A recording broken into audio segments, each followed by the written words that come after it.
12th standard chapter 3 le equal sum of the coefficient odd number even number. First total coefficient odd number even number mix பண்ணிருந்தா first நான் total number of value add பண்ணா 0 வந்துச்சுனா 1 1 root சொல்லிடலாம். இந்த condition நம்ம true இல்லனா next நான் check பண்ணோம். odd numberோட coefficient even number coefficient என்னறாம் லெஸ் பண்ணா நம்ம ஆட் பண்ணா ரிசல்ட் என்ன ஈக்குவலா வந்துச்சுனா நமக்கு -1 1 ரூட் சொல்லிடலாம். ஓகேவா? ஃபர்ஸ்ட் நமக்கு கொடுத்து சால்வ் தி ஈக்குவேஷன் அப்ப நம்ம 3 ரூட்ஸ் வரும் 2x power 3 plus 11x² - 9x - 8. Okay, ஃபுல்லா ஆட் நம்பர் ஈவனா மிக்ஸ் ஆயிருக்குது. அப்ப நெக்ஸ்ட் 3 ரூட்ஸ் வரும் நமக்கு. ஓகே, ஃபர்ஸ்ட் ஃபுல்லோட கோஎஃபிஷியன்ட் ஆட் பண்ணா கன்ஃபார்ம் நம்ம 0 வரல. ஃபுல்லோட கோஎஃபிஷியன்ட் ஆட் பண்ணா 0 வரல. அப்ப நான் 1 1 ரூட் இல்ல கன்ஃபார்ம் பண்ணிட்டோம். Okay, next sum of the odd நம்பரோட கோஎஃபிஷியன்ட் ஆட் பண்ணுங்க. ஆட் நம்பர்னா வரும் x கியூபோட coefficient odd number x power 1 இருக்குது. அப்ப -9 -7. ஓகேவா? -9ல 2 போச்சுனா -7. Sum of the even power coefficient நமக்கு ஈவன்னா 11. எப்பயும் கான்ஸ்டன்ட் டைம் வந்தா அது ஈவன் நம்பர் தான். ஏன்னா x பவர் 0. ஓகே, அப்ப நெக்ஸ்ட் நான் எப்பயும் கான்ஸ்டன்ட் டைம்னா ஈவன் ஃபங்க்ஷன் தான் ஆட் ஆகும். அப்ப -18 = -7. ஓகே, அப்போ போத் ஆர் ஈக்குவல். அப்போ ஆட் ஃபங்க்ஷனோட கோஎஃபிஷியன்ட் ஈவன் ஃபங்க்ஷனோட கோஎஃபிஷியன்ட் நான் ஆட் பண்ணா ஈக்குவலா வருது. ஈக்குவல் வந்தா -1 is 1 root கன்ஃபார்ம் ஆயிடும். டோட்டல் கோஎஃபிஷியன்ட் வந்து ஆட் பண்ணா 0 வந்தா 1 1 ரூட்.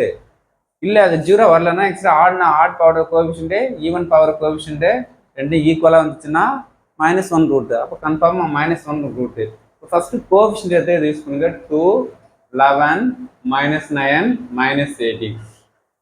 ஃபார் எக்ஸாம்பிள் எதே ஒரு மிஸ் ஆயிருந்ததுன்னா அந்த வேல்யூக்கு 0 யூஸ் பண்ணணும். ஆர்டரா இருக்கணும். Cube square x constant time ஆர்டரா சென்டர் டிவிஷன் தான் கரெக்டாக ஃபாலோ பண்ணணும். ஓகே, ஃபர்ஸ்ட் யூஸ் பண்ணி ஃபர்ஸ்ட் 0 போட்டேன். எப்பவுமே ரூல் சென்டர் டிவிஷன் அதான் ரூல். 0 போட்டீங்க. 2 நாட் பண்ண 2 இதை மல்டிப்ளை பண்ணால் -2 இன்னும் லெஸ் பண்ணால் 9 9 -1 -9 ஏன்னா -18 -8 -1 +18 0.